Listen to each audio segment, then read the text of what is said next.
Good evening सभी को। आशा करती हूँ कि आप सभी लोग की तैयारी यूपी टेट की बहुत अच्छे से चल रही होगी। आज हम हिंदी सब्जेक्ट में एक नया टॉपिक पढ़ने जा रहे हैं, वाच्य। इससे हर साल क्वेश्चन एक ज़रूर आता है।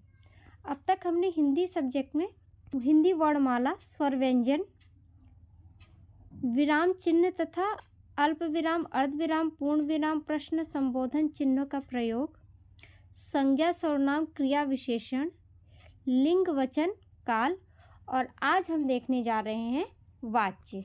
जो लोग हमारे साथ यूपी टेट की तैयारी करना चाहते हैं वो हमारे चैनल को सब्सक्राइब कर लें। मॉर्निंग में 6 बजे मैथ की क्लास चल रही है और शाम को 7 बजे हिंदी की क्लास चल रही है। और बाल विकास, शिक्षा शास्त्र और पर्यावरण अध्ययन, ये दोनों सब्जेक्ट हमने कंप्लीट कर लिया है। तो आइए शुरू करते हैं वाच्य से। सबसे पहले हम देखेंगे वाच्य की परिभाषा। क्रिया के उस रूप को वाच्य कहते हैं जिससे यह ज्ञात होता है कि वाक्य में कर्ता, कर्म या भाव में से किसकी प्रधानता है।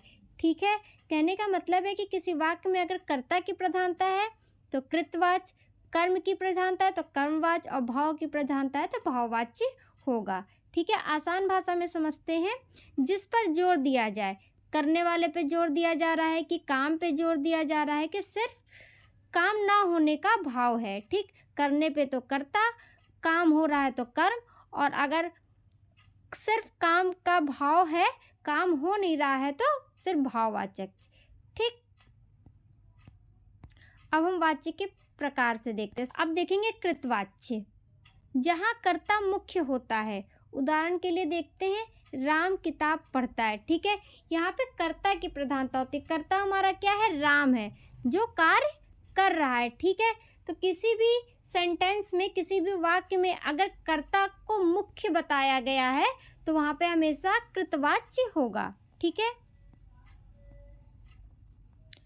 और एग्जाम्पल देखते हैं, सीता खाना बनाती है। तो कौन खाना बना रहा है? सीता। तो सीता हमारा यहाँ मुख्य है। ठीक, सीता हमारे यहाँ मुख्य है, इसलिए यहाँ पे कृतवाच्य होगा। यहाँ काम करने वाला मुख्य है। ठीक, अब दूसरा देखते हैं कर्मवाच्य, जहाँ कर्म मुख्य हो जाता है। ठीक, वहाँ पे कर्मवाच्य आ जाता है। उदाहरण के लिए, किताब राम द्वारा पढ़ी जाती है। ठीक, तो किताब किसके द्वारा पढ़ी जाती है? राम के द्वारा। तो यहाँ पे जो किताब है वो वहाँ पे सबसे मुख्य है, तो इसलिए यहाँ पे कर्मवाच्य है। देखिए, मैं आपको एकदम शॉर्ट फॉर्मूला ऐसा बताने जा रही हूँ जिससे आपको कंफर्म हो जाएगा। याद करने की ज़रूरत नहीं है, समझने की भी ज़रूरत नहीं है। बस इतना समझ लीजिए कि अगर सेंटेंस में द्वारा है, ठीक, अगर सेंटेंस में द्वारा आ रहा है ये, तो कौन सा वाच्य होगा? कर्मवाच्य होगा। अगर सेंटेंस में नहीं है तो भाववाच्य होगा, नहीं आया, नहीं। और अगर सेंटेंस में न द्वारा है न नहीं है तो वो क्या होगा? कृतवाच्य होगा। ठीक है, अब देखो भाववाच्य, जहाँ भाव मुख्य होता है, कर्ता स्पष्ट नहीं होता है, वहाँ भाववाच्य होता है। उदाहरण के लिए, मुझे पढ़ा नहीं जाता। ठीक, नहीं आ रहा है। यहाँ खेला नहीं जाता। ठीक, से नहीं जाता होता है तो स्ट्रॉन्ग इंडिकेटर होता है कि ये भाववाच्य है।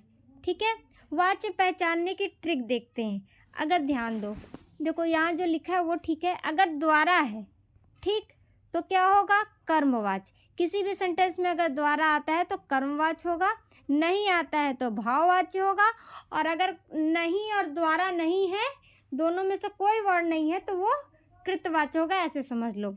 बाकी तो नियम ये है कि सीधा कर्ता काम करे तो कृतवाच्य होगा, से नहीं होता जाता है तो भाववाच्य होगा, द्वारा लिखा है तो कर्मवाच्य होगा। ठीक है,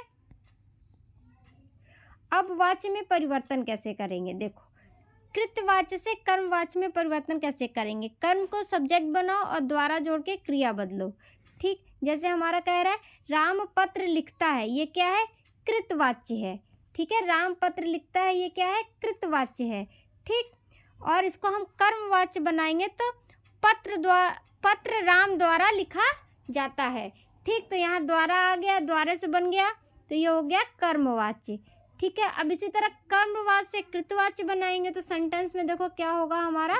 द्वारा लगा होगा, और द्वारा को हटा के जब बनाएंगे तो राम ने पत्र लिखा, तो ये क्या हो गया, कृतवाच्य हो गया। ठीक है, अब क्रमवाच्य से कृतवाच्य बनाते हैं। ठीक है, द्वारा हटा के कर्ता वापस लाते हैं। क्या है, पत्र राम द्वारा लिखा गया।